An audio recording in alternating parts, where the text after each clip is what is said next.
중대, 기로, 고비 이런 표현을 써가면서 정부가 방역의 가늠자로 삼은 이번 주가 벌써 중반을 지나고 있습니다.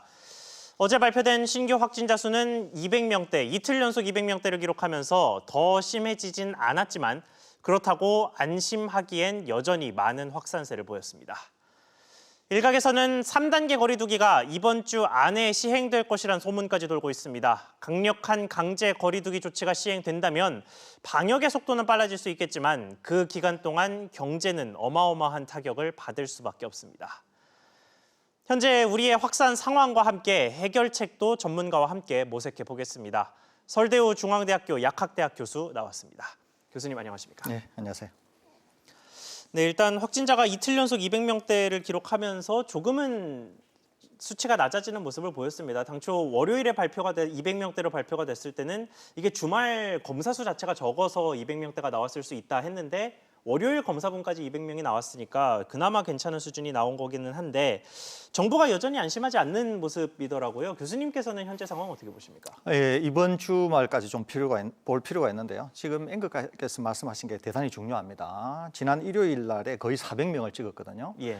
토요일 날이 노는 날이기 때문에 일요일 날이 400명을 찍었다고 하는 것은 상당히 많이 나온 숫자입니다. 예. 그런데 이제 월요일 날도 일요일 날이 쉬는 날이기 때문에 숫자가 좀 적어야 되는데 예. 이때 좀 이제 적게 나왔었다는 그렇죠. 거죠. 그런데 이제 화요일은 월요일 날에 정상 근무기 때문에 화요일 날 어제가 어떻게 될 건가 하는 것이 굉장히 중요했습니다. 네. 그런데 이제 어제 그렇게 많이 늘지 않았습니다. 만일에 정말 아주 중요한 시점이었다 이러면은 어제 500명 정도가 나왔어야 됩니다. 예. 그런데 어제 이제 그렇게 나오지 않았다는 거죠. 그렇기 때문에 지금 2단계 조치가 일부 효과를 발휘하는 게 아닌가 이렇게 생각은 듭니다. 네. 그럼에도 불구하고 일희일비할 상황은 아니고 이번 주말까지를 지켜보면서 경향이 어떻게 되나 하는 것이 향후 단계 조정이나 지금의 상황 이런 것들을 가늠하는 그런 아주 중요한 가늠자가 될 것으로 그렇게 생각이 됩니다. 그렇군요. 자, 그리고 방역 당국에서 최근 몇 주 동안 계속해서 중점적으로 이야기하는 지표 중에 하나가 깜깜이 확진자입니다. 감염 경로를 알 수 없는 이 확진자들 관련해서 계속해서 이야기가 나오고 있는데 지난 2주 동안 집계를 해보니까 500명을 넘어섰다라고 하더라고요. 이 비율, 그러니까 지금 20%에서 15% 사이 여기를 왔다 갔다 하고 있는데 이 정도 비율이면 상황이 얼마나 심각한 겁니까? 상당히 심각합니다. 이제 최근에 깜깜이가 20%를 넘어간 적도 있었어요. 그렇죠. 그러니까 이제 역대 최고라고 볼 수 있습니다. 그것은. 그런데 지금 이제 깜깜이가 15에서 20% 정도 되는 것이거든요. 그런데 우리가 단계를 조정하는 데 있어서 깜깜이 비율을 5% 정도로 이제 정해놨습니다. 그런데 예. 그것을 이미 넘었었다는 거죠. 깜깜이가 많으면 왜 이제 문제가 되느냐면 깜깜이가 될 경우에는 확산이 일단 빠르고 네. 확산이 많아지게 되면은 깜깜이가 올라가는 것이거든요. 그러니까 통제가 전혀 안 된다는 거죠. 예. 그러니까 지금은 깜깜이 비율이 높기 때문에 그것은 전적으로 통제가 안 되고 있는 수준이다. 그다음에 역학조사가 못 따라가고 있다. 그런 점에서 이제 위험이 커지는 겁니다. 그러니까 어떻게 하면은 이 깜깜이를 낮출 수 있는가 하는 것이 실제 확진자의 숫자를 낮추는 것만큼이나 중요한 상황인데 지금 그런 점에서 본다고 하면 상당히 위험한 고비에 있다 이렇게 볼 수 있겠습니다. 그렇군요. 자, 그리고 뭐 이거는 깜깜이 이야기는 아닙니다만 그러니까 감염 경로가 확인되는 환자들 중에서 가장 큰 주목을 받고 있는 건 역시 사랑제일교회 관련 확진자들이겠죠. 이게 계속해서 양성 판정이 나오면서 어제 낮 기준으로 915명, 이 추세라면 이번 주 안에 1000명을 기록할 수도 있겠다 싶은데요.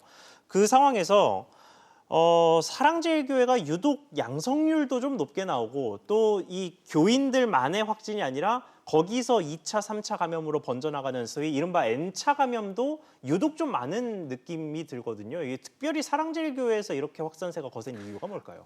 지금 꼭 사랑제일교회만 그러지는 않습니다. 예. 우리가 알고 있는 파주에 있는 특정 어떤 그 커피점이라든지 또는 다른 교회라든지 최근의 양상을 보면 예전과는 양상이 매우 다릅니다. 예전에는 N차 감염이라고 하더라도 뭐 크기도 적었지만은 그렇죠.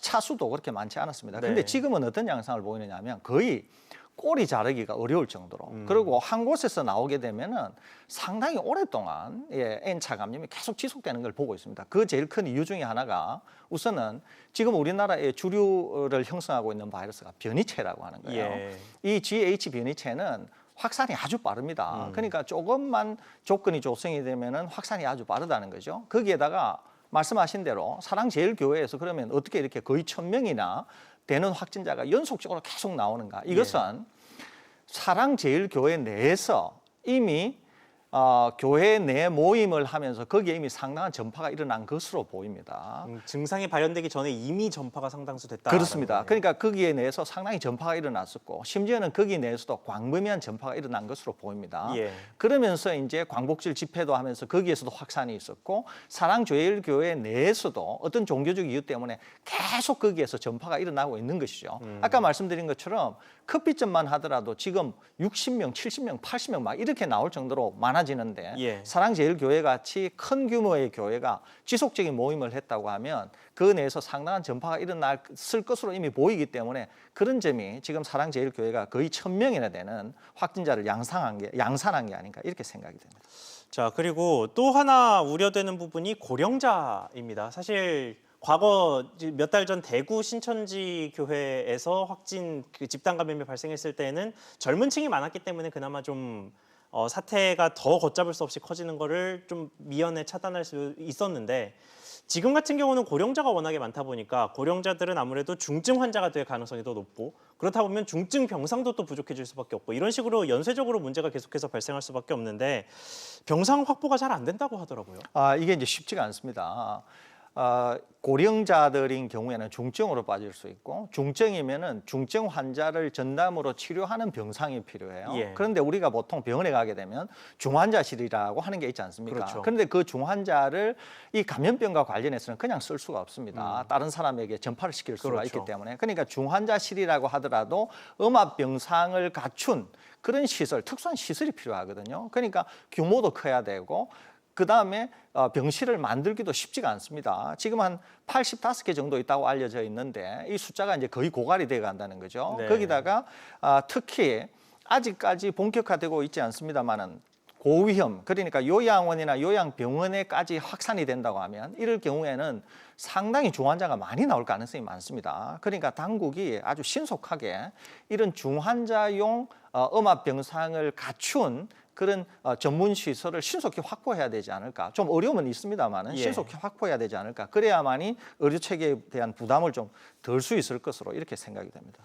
그렇군요. 자, 그리고 어제 교육부에서 나온 발표인데 오늘부터 다음 달 11일까지 원격 수업을 수도권에 도입을 했습니다. 고3 학생들을 제외한 모든 학생들이 이제 원격 수업을 하게 되는데 적절한 조치였다고 보십니까, 일단? 저는 적절하다고 봅니다. 상당히 적절하다고 봅니다. 이것은 사실 2단계 조치는 아니에요. 예. 2단계 조치에다가 3단계 조치를 일부 가미한 조치라고 볼 수 있습니다. 제가 이제 방송에서 여러 번 2.5단계로 가야 된다. 이 네. 얘기를 많이 했는데 2단계 플러스 3단계의 조치라고 볼 수 있고요. 2주간 하는 것은 2주간 동안의 결과를 일단 보면서 이후에 등교 개학을 어떻게 할 건가라고 하는 걸 결정할 것으로 보입니다. 고3은 수능이 있기 때문에 고3까지 대면 수업을 전면 금지하는 것은 좀 어려움이 있다고 판단이 되어서 이렇게 예. 하는 것 같은데 상당히 적절해 보이는 그런 조치다. 이렇게 생각합니다. 네, 지금 2.5단계 조치 말씀을 하셨는데 사실 3단계 거리두기로의 격상이 필요하냐 아니냐를 놓고 각계에서도 좀 의견이 갈라지고 있는 모습입니다. 이게 국민 여론조사 같은 경우에는 3단계 전환이 필요하다는 여론이 좀 더 우세했는데 중앙임상위원회에서는 록다운은 장기적 해결책이 아니다. 그러니까 사실상 3단계 거리두기를 좀 멀리 하려는 듯한 제스처를 보였어요. 그래서 교수님께서는 그러면 2.5단계가 필요하다고 하셨는데 2.5단계라고 하면 구체적으로 어떤 단계를 의미하십니까? 2.5단계는 이제 2단계 조치에서 일부는 3단계 조치를 추가하는 이거를 제가 이제 2.5단계라고 불렀는데 실제로 중앙임상위원회는 방역 당국으로 표현할 수 있는 것은 아닙니다. 그렇죠. 중앙임상위원회는 그럼에도 불구하고 이제 환자 치료와 관련해서는 당국의 입장을 대변할 수 있다 이렇게 이제 볼 수는 있는 것이거든요. 그런데 이제 중앙임상위원회에서는 3단계 조치가 좀 신중하게 접근해야 되는 거 아니냐라고 하는 뉘앙스로 읽힙니다. 예. 그런데 저도 그런 입장을 가지고 있습니다. 그 이유는 뭐냐면 첫째, 3단계로 가게 될 경우에는 경제에 미치는 영향이 너무도 큽니다. 그렇죠. 거의 락다운이나 샷다운에 준하는 그런 수준이기 때문에 너무 이제 심각하고 두 번째는 이번에 지금 이렇게 심각하게 된 게 불 지른 사람과 화마로 피해를 입은 사람이 완전히 다르다는 점이에요. 네. 그러니까 소상공인이나 자영업자 또 경제를 운영하는 주체가 엄청나게 피해를 입었다고 하는 점에서 좀 우리가 주의해서 볼 필요가 있다는 거고, 세 번째는 우리가 거리 단계를 조정한 게 수도권인 경우에는 8월 16일, 전국화한 게 8월 23일입니다. 예. 이 단계 조정에 대한 결과를 볼 수 있는 게 이번 주 말까지 정도예요. 그렇기 때문에 좀 더 기다릴 필요가 있다, 이런 생각을 갖고 있고요. 또 하나는 지금 만일에 이 상황이 우리가 처음 맞닥뜨린 거면은 3단계로 가도 무방하다 이렇게 보는데, 그리고 예. 3단계를 갈 조건도 상당히 갖추고 있어요. 그럼에도 불구하고 우리는 대구에서 신천지라고 하는 이미 경험을 갖고 있습니다. 예. 그때는 하루에 909명이 나온 적도 있어요. 그렇죠. 그렇기 때문에 그 경험을 가지고 방역 당국이 충분히 통제할 수 있다고 보는 거예요. 그렇기 때문에 좀 더 지켜볼 필요가 있다, 이런 생각이 들고, 다른 하나는 3단계로 가게 될 경우에는 이후 이제 계절적인 요인과 맞물려서 앞으로 하루에 1,000명이 나올 가능성도 있습니다. 그렇게 되면 지금 300명, 400명대 3단계를 가게 될 경우에 나중에 3단계, 4단계 정말 어려워지게 될 경우에는 이제 3단계 조치를 하더라도 국민 일반이 둔감해져서 예. 경각심을 갖기가 어려워진다고 하는 측면이 있어요. 그렇기 때문에 이런 종합적인 것을 고려한다고 하면 지금 3단계로 가는 것은 좀 더 신중할 필요가 있다. 그리고 저는 개인적으로 심지어는 3단계 구성 요건이 까다롭긴 하나 예. 이것을 좀 더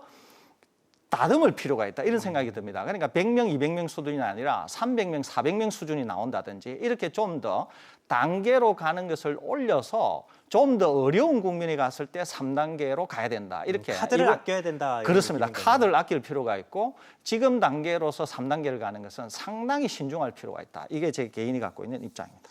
그렇군요. 자, 세계 이야기를 좀 해보겠습니다. 지금 뭐 WHO에서 꾸준히 이게 우리 주변에 영원히 코로나19가 남아있는 그런 상황이 올 수도 있다, 이런 식의 경고를 하고 있어서 그런 만큼 치료제나 백신에 대한 필요성이 커지고 있는데, 홍콩에서 좀 안 좋은 사례가 나왔습니다. 완치자가 4개월 만에 코로나19에 재감염되면서 이게 완전히 다른 종류의 변종 코로나19에 다시 감염된 게 아니냐, 이런 식의 분석이 좀 나오고 있더라고요. 그래서 백신이 과연 나올 수 있을 거냐, 이게 백신이 나올 때쯤에 이미 다른 코로나19 변종이 나와서 백신이 무용지물이 되는 상황이 오는 것 아니냐, 이런 식의 우려가 나오고 있는데 이 부분 좀 어떻게 보십니까? 이제 홍콩의 이 사례는 중요한 것이기는 하지만 과장된 측면이 있습니다. 예. 또 무엇을 잘 모르느냐면 백신에 대한 이해가 좀 부족해서 기자들이 이런 글을 쓰지 않았나 하는 생각이 들거든요. 우선 좀 짚어보면 예.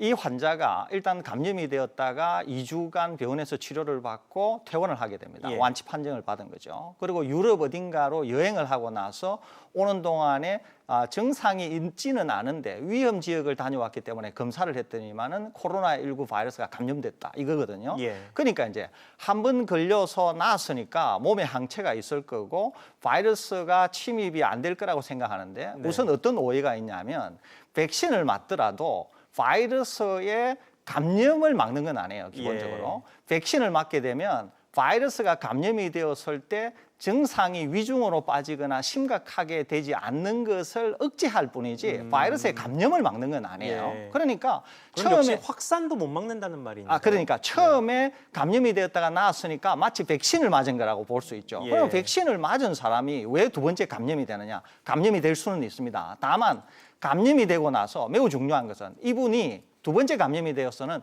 증상을 보이지 않았다는 거예요. 그러니까 첫 번째 감염이 된 상황에서 그게 백신이라고 하면 백신 효과는 있다는 거죠.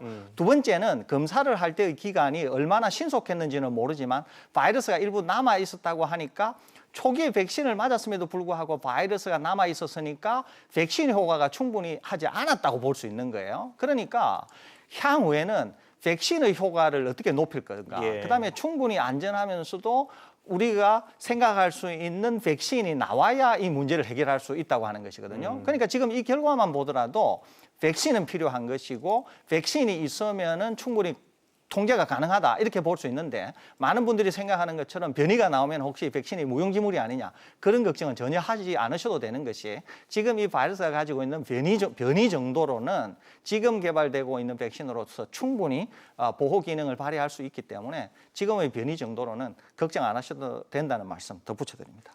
네, 알겠습니다. 오늘 말씀 여기까지 듣겠습니다. 지금까지 서울대우 중앙대학교 약학대학 교수와 이야기 나눠봤습니다. 교수님, 오늘 말씀 감사합니다. 네.